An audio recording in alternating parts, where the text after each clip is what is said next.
Hello दोस्तों, अभय Hindi classes में आपका बहुत बहुत स्वागत है। आज हम हिंदी इतिहास लेखन से संबंधित कुछ महत्वपूर्ण प्रश्नों को लेकर आए हैं। हमें आशा है कि ये प्रश्नों की श्रृंखला आप लोगों को बहुत अच्छी लगेगी। अगर वीडियो हमारा आप लोगों को अच्छा लगे तो प्लीज़ चैनल को सब्सक्राइब कर दीजिए, बेल आइकन को दबा दीजिए, जिससे आने वाला नोटिफिकेशन आपको सबसे पहले प्राप्त हो। तो चलते हैं इस वीडियो में एक बार फिर। हमारा जो मुख्य टॉपिक है हिंदी साहित्य इतिहास लेखन की परंपरा। कौन सा है? हिंदी साहित्य इतिहास की लेखन की परंपरा। अगर हम आपसे इसमें कहें कि हिंदी साहित्य इतिहास के लेखन का सबसे पहला प्रयास किसने किया, तो आपका आंसर होगा गारसा दा तासी ने। ये कैसे विद्वान थे? फ्रेंच विद्वान थे। दूसरा पॉइंट, गारसा दा तासी ने अपनी पुस्तक की रचना किस भाषा में की, तो आपका कथन होगा फ्रेंच भाषा में। तीसरा, गारसा दा तासी ने अपनी पुस्तक का नाम इस्तवारदाला लिटरेचर इंदुए हिंदुस्तानी रखा। उसके बाद अगला पॉइंट, गारसा दा तासी की पुस्तक का नाम इस्तवारदाला लिटरेचर इंदुए हिंदुस्तानी था। यह पुस्तक दो भागों में कितने भागों में? दो भागों में, जिसका प्रथम भाग का प्रकाशन 1839 में तथा द्वितीय भाग का प्रकाशन 1847 ईस्वी में हुआ। इस पुस्तक की जो छपाई पेरिस में मुद्रित हुई। कहाँ? पेरिस में मुद्रित हुई। इस्तवारदाला लिटरेचर इंदुए हिंदुस्तानी द्वितीय संस्करण 3 भागों में प्रकाशित हुआ। अब आपसे कहें, जो प्रथम प्रकाशन था उसके 2 भाग थे, जो 1839 और 1847 में द्वितीय हुआ था, और इसका द्वितीय संस्करण आया 3 भागों में, जिसका प्रकाशन 1871 ईस्वी में हो गया। कब हुआ? 1871 ईस्वी में हो गया। उसके बाद गारसा दा तासी ने अपनी पुस्तक में हिंदी और उर्दू के अनेक कवियों का विवरण अंग्रेजी वर्ण क्रमानुसार दिया। किसके अनुसार? अंग्रेजी वर्ण क्रमानुसार। गारसा दा तासी ने अपने ग्रंथ में कुल 738 कवियों को शामिल किया है, जिसमें 72 हिंदी के थे और शेष उर्दू के। अगला पॉइंट, डॉक्टर लक्ष्मी सागर बारसे। क्या नाम है? डॉक्टर लक्ष्मी सागर बारसे ने तासी के ग्रंथ का हिंदी अनुवाद किसमें किया? हिंदी साहित्य का इतिहास।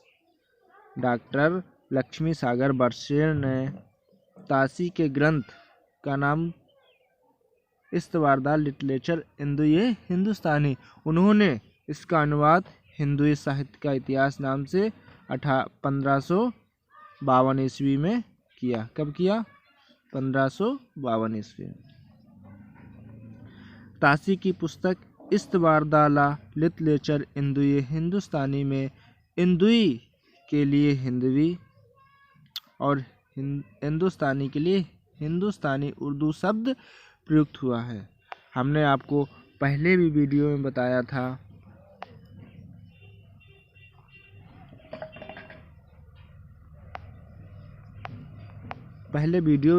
था कि जो इस्तवारदाला लिटरेचर इंदुई जो शब्द है वो हिंदी के लिए प्रयुक्त हुआ। किसके लिए?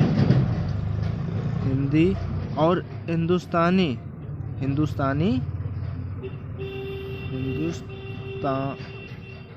शब्द के लिए प्रयुक्त हुआ है। हिंदी साहित्य इतिहास लेखन परंपरा में हिंदी भाषा में लिखा गया प्रथम ग्रंथ महेशदत्त शुक्ल ने किया। किसने किया? महेशदत्त शुक्ल ने। अगला पॉइंट, भाषा काव्य का संग्रह प्रकाशन 1873 ईस्वी में नवल किशोर प्रेस लखनऊ से प्रकाशित हुआ। ये किसका था? महेशदत्त शुक्ल द्वारा रचित। अगले कवि शिव सिंह सेंगर जी हैं, जिनका जो ग्रंथ है, शिव सिंह सेंगर जी का जो ग्रंथ है वो शिव सिंह सरोज नाम से हिंदी भाषा में दूसरा महत्वपूर्ण ग्रंथ माना जाता है। शिव सिंह सरोज का जो प्रकाशन है वो 1883 ईस्वी में हुआ था। कब हुआ था? 1883 ईस्वी में हुआ था।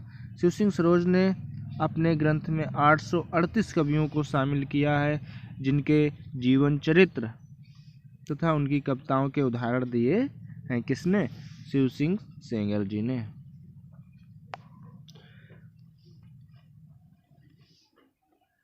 1838 ईस्वी में 1888 ईस्वी में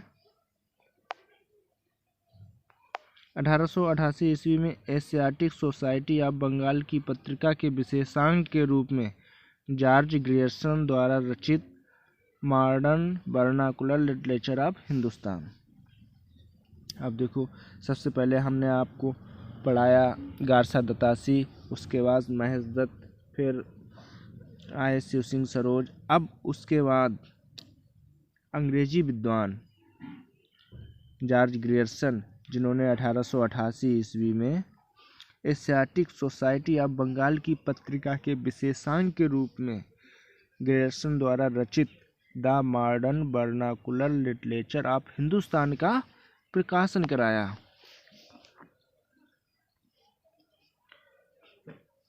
जॉर्ज ग्रियर्सन द्वारा रचित the modern vernacular literature of Hindustan को सच्चे अर्थों में हिंदी साहित्य का प्रथम इतिहास माना जा सकता है और माना जाता है।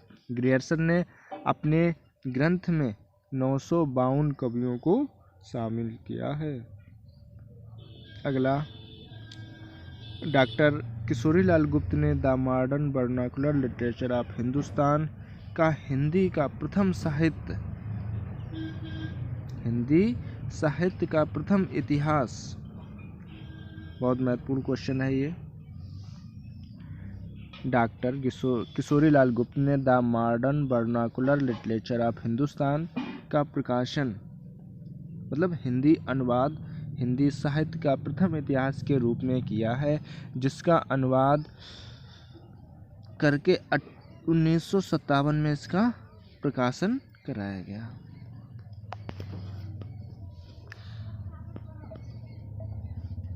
ग्रियर्सन ने कवियों और लेखकों का जो वर्गीकरण किया है वो किसके अनुसार किया है? काल क्रमानुसार। गारसा दत्तासी को उसने किस हिसाब से किया है? तो अंग्रेजी के वर्ण क्रमानुसार किया है, लेकिन इन्होंने काल क्रमानुसार जिसका जैसा काल था उसी के आधार पर उन कालों में रखा, उनकी प्रवृत्तियों को स्पष्ट किया। अगला क्वेश्चन है, विभिन्न युगों की काव्य प्रवृत्तियों की व्याख्या करते हुए उससे संबंधित सांस्कृतिक परिस्थितियों व प्रेरणा स्रोतों का उद्घाटन किया। किसने? जॉर्ज ग्रियर्सन ने। प्रस्तुत ग्रंथ को विभिन्न कालखंडों में व्यक्त किया गया तथा प्रत्येक अध्याय काल विशेष का सूचक है। अगला पॉइंट, जॉर्ज ग्रियर्सन ने प्रथम बार हिंदी साहित्य का भाषा की दृष्टि से क्षेत्र निर्धारण करते हुए संस्कृत, प्राकृत एवं अरबी फारसी मिश्रित उर्दू को उससे पृथक किया है। उन्होंने जब ग्रंथ लिखा तो हिंदी, संस्कृत और अपभ्रंश के कवियों को छोड़ दिया था।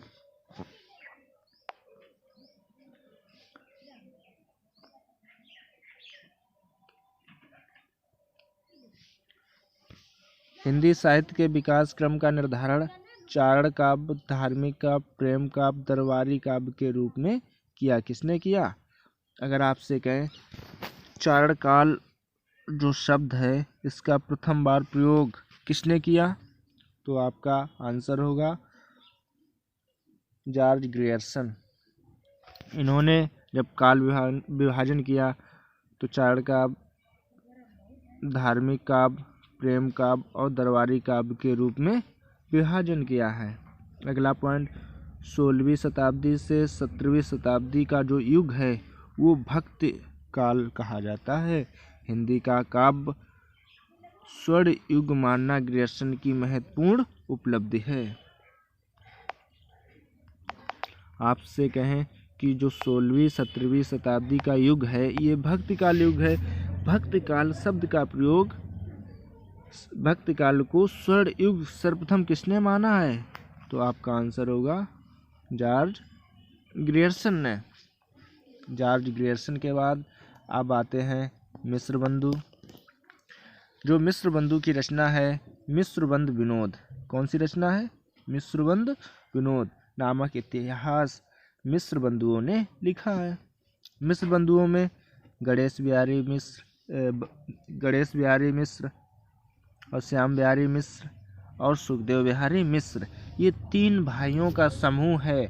इन तीनों लोगों ने मिलकर मिश्रबंध विनोद नामक इतिहास ग्रंथ की रचना की। ये नाम एग्जाम में बहुत पूछे जाते हैं, इसलिए आप लोग थोड़ा अच्छे से याद कर लीजिए और ये जो प्रश्न हैं इनको आप अपनी किसी कॉपी में नोट्स के रूप में लिखते जाइए। जो मिश्रबंध विनोद नामक ग्रंथ है वो 4 भागों में विभक्त है, जिसके प्रथम 3 भाग का प्रकाशन 1913 में तथा चतुर्थ भाग का प्रकाशन 1934 में हुआ। जो मिश्रबंध विनोद नामक ग्रंथ है वो 4 भागों में विभक्त है, जिसके प्रथम 3 भाग का प्रकाशन 1913 में तथा चतुर्थ भाग जो था उसका प्रकाशन 1934 में हो गया था। मिश्रबंध विनोद ने अपने काव्य में, अपने इतिहास में 4591 कवियों का जीवन वृत्त वर्णित किया है। इसमें अनेक अज्ञात कवियों को प्रकाश में लाने के साथ ही उनके साहित्यिक महत्व को स्पष्ट करने का प्रयास किया गया है। मिश्रबंध विनोद में कवियों का सापेक्षिक महत्व निर्धारित करने के लिए उनकी 4 श्रेणियां बनाई गई हैं। मिश्रबंधु के बाद महत्वपूर्ण इतिहासकार के रूप में आचार्य रामचंद्र शुक्ल जी आते हैं। इन्होंने इतिहास में बहुत महत्वपूर्ण योगदान दिया है। उनका जो योगदान है आज भी स्मरणीय है। आज भी प्रमाणिक रूप से उन्हीं का जो इतिहास ग्रंथ है वो माना जाता है। हिंदी इतिहास लेखन की परंपरा में आचार्य रामचंद्र शुक्ल द्वारा रचित हिंदी साहित्य का इतिहास, उसका कैसा स्थान है, सर्वोच्च स्थान है। जितने भी Garcin de Tassy, Shiv Singh Sengar, George Grierson, Mahesh Dutt आदि जिन्होंने भी इतिहास ग्रंथ लिखा है वो अपने समय के हिसाब से बहुत महत्वपूर्ण है, लेकिन आज के समय में सबसे प्रामाणिक इतिहास ग्रंथ आचार्य रामचंद्र शुक्ल द्वारा रचित माना जाता है, जिसका नाम है हिंदी साहित्य का इतिहास। अगला पॉइंट, आचार्य रामचंद्र शुक्ल का इतिहास ग्रंथ मूलतः नगरीय प्रचारिणी सभा द्वारा प्रकाशित हिंदी शब्द सागर की भूमिका के रूप में हुआ। हिंदी साहित्य का विकास के नाम पर 1929 में प्रकाशित हुआ। जो हिंदी साहित्य का इतिहास है वो नागरी प्रचारिणी सभा द्वारा हिंदी शब्द सागर की भूमिका के रूप में प्रकाशित हुआ और हिंदी साहित्य का विकास यानी कि उसका नाम परिवर्तित करके 1939 में प्रकाशित हुआ। हिंदी साहित्य का इतिहास में लगभग 1000 कवियों का उल्लेख आचार्य रामचंद्र शुक्ल जी ने किया है। अगला पॉइंट, आचार्य रामचंद्र शुक्ल ने शिव सिंह सेंगर, कौन, शिव सिंह सेंगर, जॉर्ज ग्रियर्सन और मिश्र बंधुओं के द्वारा रचित जो इतिहास ग्रंथ है उसको कवि व्रत संग्रह की संज्ञा दी। किसकी संज्ञा दी? कविव्रत संग्रह की संज्ञा दी। आचार्य रामचंद्र शुक्ल ने एक स्टेटमेंट दिया है। उन्होंने कहा है कि जबकि प्रत्येक देश का साहित्य वहाँ की जनता की चित्तवृत्तियों का संचित प्रतिबिंब होता है, तब यह निश्चित है कि जनता की चित्तवृत्ति के परिवर्तन के साथ साथ साहित्य के स्वरूप में भी परिवर्तन होता चला जाता है। आदि से अंत तक इन्हीं चित्तवृत्तियों की परंपरा को रखते हुए साहित्य परंपरा के साथ उनका सामंजस्य दिखाना ही साहित्य इतिहास कहलाता है। जनता की चित्तवृत्ति बहुत कुछ राजनीतिक, सामाजिक, सांप्रदायिक तथा धार्मिक परिस्थिति के अनुसार होती है। ये किसने कहा है? आचार्य रामचंद्र शुक्ल जी ने। सर्वप्रथम आचार्य रामचंद्र शुक्ल ने साहित्य इतिहास को आलोचना से पृथक किया तथा अपने विकासवादी एवं वैज्ञानिक दृष्टिकोण का परिचय दिया। अगला पॉइंट, आचार्य रामचंद्र शुक्ल ने साहित्य इतिहास के प्रति एक निश्चित व सुस्पष्ट दृष्टिकोण का परिचय देते हुए परिस्थितियों के संदर्भ में विकास क्रम की व्याख्या करने का प्रयास किया है। आचार्य रामचंद्र शुक्ल ने काल विभाजन के अंतर्गत हिंदी साहित्य के 900 वर्षों के इतिहास को 4 सुस्पष्ट कालों में विभक्त किया है। शुक्ल जी ने भक्ति काल को 4 भागों में विभाजित किया। देखते हैं भक्ति काल को किन 4 कालों में विभाजित किया है आचार्य रामचंद्र शुक्ल जी ने। भक्ति काल को 4 खंड विभाजित करके पहले भक्ति काल के 2 विभाजन हुए, एक निर्गुण धारा, दूसरा सगुण धारा। निर्गुण के अंतर्गत वे आते हैं जो ईश्वर को नहीं मानते, ईश्वर में अनास्था जो रखते हैं, और दूसरे में सगुण भक्ति धारा के अंतर्गत जो ईश्वर में आस्था रखते हैं। ऐसे जो कवि हुए हैं वो सगुण धारा के अंतर्गत आते हैं। निर्गुण जो धारा है इसके 2 विभाजन हो गए, ज्ञानाश्रय और प्रेमाश्रय। ज्ञानाश्रय के अंतर्गत कबीरदास आते हैं और प्रेमाश्रय के अंतर्गत मलिक मोहम्मद जायसी जी आते हैं। उसके बाद सगुण भक्ति के अंतर्गत एक राम भक्ति शाखा आती है और दूसरी कृष्ण भक्ति शाखा आती है। रामचंद्र शुक्ल ने अपने इतिहास ग्रंथ में पहली बार कवियों और साहित्यकारों के जीवन संबंधी इतिवृत्त के स्थान पर उनकी रचनाओं के साहित्यिक मूल्यांकन को प्राथमिकता किसने दी?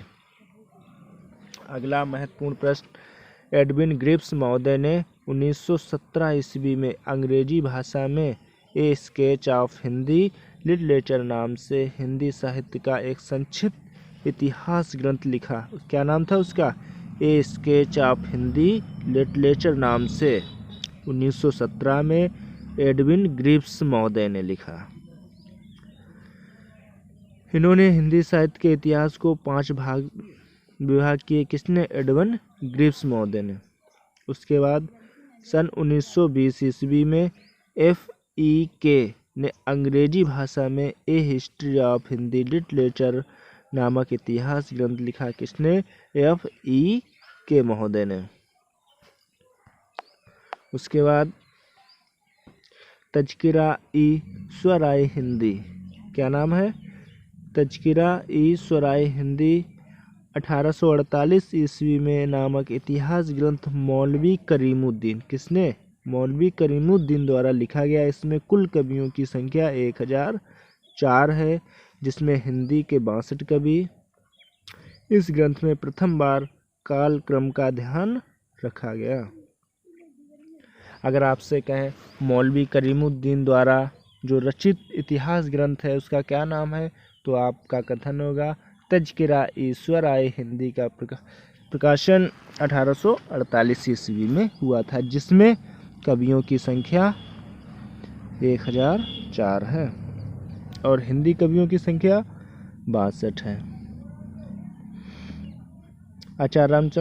आचार्य हजारी प्रसाद द्विवेदी ने हिंदी इतिहास ग्रंथों की रचना की है और उनके ग्रंथ कितने हैं?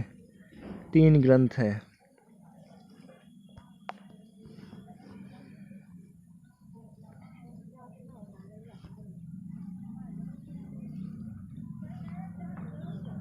तीन ग्रंथ है। जो पहला ग्रंथ है उनका हिंदी साहित्य की भूमिका का प्रकाशन 1940 में हुआ। हिंदी साहित्य की भूमिका का प्रकाशन 1940 में। और दूसरा ग्रंथ है हिंदी साहित्य उद्भव और विकास। दूसरा ग्रंथ हिंदी साहित्य उद्भव और विकास का प्रकाशन 1952 ईस्वी में हुआ। और इनका तीसरा ग्रंथ है हिंदी साहित्य का आदिकाल 1952 में प्रकाशित हुआ। आचार्य हजारी प्रसाद द्विवेदी ने अपने इतिहास ग्रंथ में परंपरा की निरंतरता का अनुशीलन करते हुए एक व्यापक इतिहास दर्शन की भूमिका तैयार की। अगले विद्वान डॉक्टर रामकुमार वर्मा ने हिंदी साहित्य का आलोचनात्मक इतिहास लिखा। उनके ग्रंथ का क्या नाम है? हिंदी साहित्य का आलोचनात्मक इतिहास।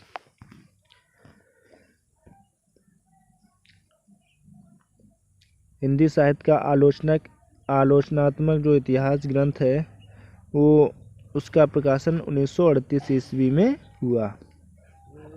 डॉक्टर वर्मा ने अपने ग्रंथ में 693 से लेकर 1693 तक की कालावधि को शामिल किया है, अर्थात संधि काल से लेकर भक्ति काल तक की अवधि को ही लिया है। डॉक्टर वर्मा ने संपूर्ण ग्रंथ को 7 प्रकरण में व्यक्त किया है। कितने प्रकरण में? 7। डॉक्टर वर्मा ने स्वयंभू को, जो कि अपभ्रंश के सबसे पहले कवि है, स्वयंभू किस काल के कवि हैं प्रथम?